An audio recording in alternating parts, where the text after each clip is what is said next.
Yo guys, we're back again with another video.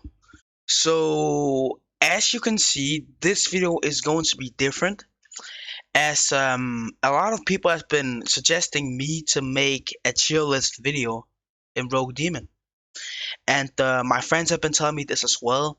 They told me that it's been quite a long time since any Rogue Demon YouTuber, for that matter, has actually made a Rogue Demon official tier list video. So in this video, I'm going to be making the tier list. So I don't know much about this Demon Slayer S A B C D, but I have a pretty solid understanding that S is the strongest and A being the second strongest. So to start off, I think I'll just start with Arrow. So to talk about Arrow, Arrow was actually a really strong it was a really strong blood demonot, but you have to understand that one of the things that was carrying Arrow was also its ability to combo start off its evasive.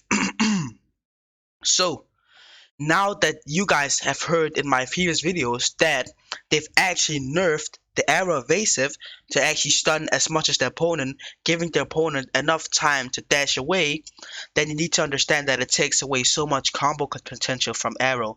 So Arrow would have been an S, but I may need to put Arrow between a B and an A.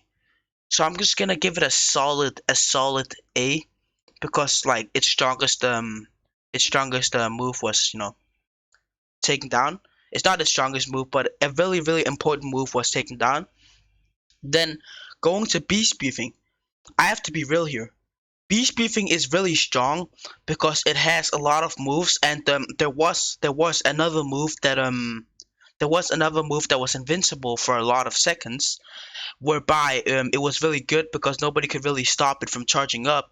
But then they nerfed it, making it so when it's now starting off, you can basically stop the ability now.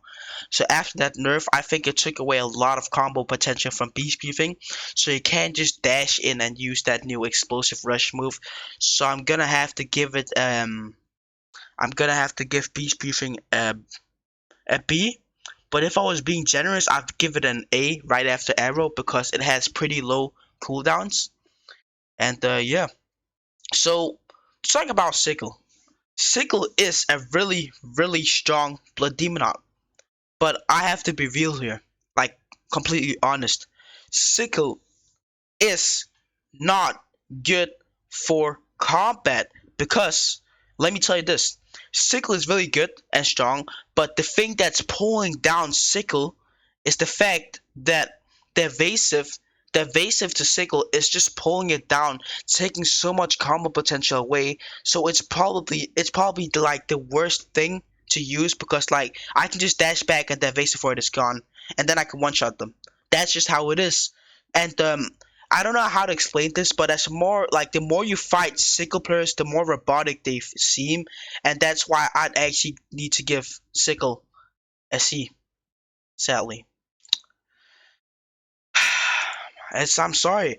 And then going to Sunbathing. Sunbathing is absolutely amazing. Sunbathing has been getting buffed, so I'm absolutely going to be giving Sunbathing the S because it's been getting buffed like, and it's probably the most updated briefing in Rogue Demon. Which is why I have to be honest and actually give Sunbathing that title it deserves. Going to Insect Briefing, we all know that Insect Briefing is like really bad. And if you didn't already watch it, I made a video saying that Insect Briefing is forgotten, and there is a pretty good reason for why Insect Briefing is forgotten, and that's because that it doesn't have an evasive and the moves are just really bad. The only good thing with it is a one-shot combo, and even with that, it's still not good. So I'm gonna still give it a D. Now that you even can cancel its ability just with your own ones, so I'm giving it a D. So water has been getting really buffed, and I will maybe make a tutorial or explaining video on how strong water breathing actually is. And I feel like water breathing is so strong now that it has this immunity state, and it also has a really strong ultimate. So I'm gonna have to put water on the S. Going to sound breathing, I haven't played with sound breathing as of lately, but sound breathing has been getting really strong. But the only thing that's pulling down sound briefing right now is the fact that it can't really catch runners. But now with the new ability, people are telling me that it potentially can actually catch runners. But the ultimate is still really bad, and the ultimate is pulling it down, making me needing to put sound briefing. I'm gonna have to put sound briefing right beside the arrow because it's been getting buffed.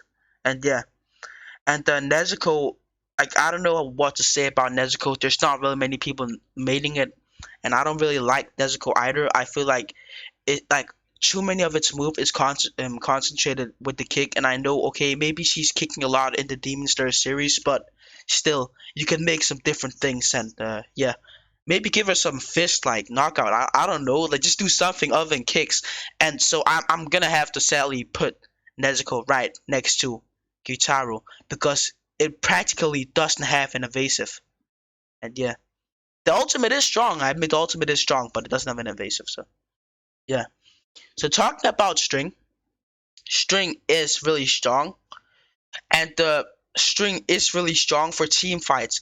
And that's the thing. A lot of people mix up team fights and 1v1s.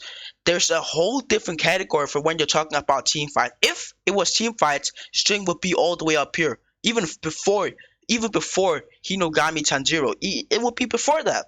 But now we're talking about 1v1s. So for 1v1s, it's really really bad. So I have to put it right next to C because it's really bad and it's not that strong. It's only good in team fights. So going to Thunder Briefing, Thunder Briefing used to be a S plus, and I don't know if you remember it. If you're an OG player, you remember that Thunder Briefing used to have very very low cooldowns, so that caused it to be a S tier. But then it got nerfed and nerfed and nerfed. So that's why I had to put Thunder Briefing at B because like it just got destroyed like a really lot. And Akaza is really good for 1v1s. And I have to be honest, it's really good, but it's just basically overextending the fight till you win. So it's like running around. So if you're a player that knows how to fight and run around, then I can put Akaza at A because of the damage. And yeah, it may have gotten nerfed, but it doesn't change the fact that it's still very good. And Tamari, I'd say that Tamari is strong, but it's that in another way it's not really strong because it's all just throwing balls. You don't really do any damage. Like you don't do much damage, so I'm gonna have to put it at a D, sadly. Going to flame breathing. If you guys know, flame briefing is the absolutely most strongest briefing in Rogue Demon right now, I would say, because it has a really good evasive, and the evasive you can combo start off that evasive. Plus, it has a flame tech, which is really good, and it has a new move, got buffed with new moves. I don't know what that move is called, but it's a new M2 and unknown fire, and it's really good. And it also has Rengoku, so flame briefing at all is the strongest briefing in the entire game right now. And if Flame Tech gets patched, as TC sadly said, then I may need to put Flame Briefing at an A, like the front words of an A. But you have to understand that Flame Tech isn't only carrying Flame Briefing, but you can still, do something better than I don't know. But I definitely put Flame Briefing at first of an S tier. So thank you guys so much for watching. Tell me your opinions of this tier list.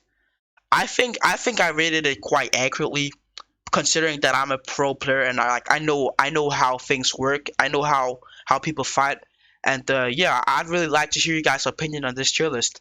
I do admit I'm not the perfect guy for all these rankings, but I have a solid understanding of how these things work. But yeah, still, thank you guys so much for watching. It's been a great one. I'm out. Peace.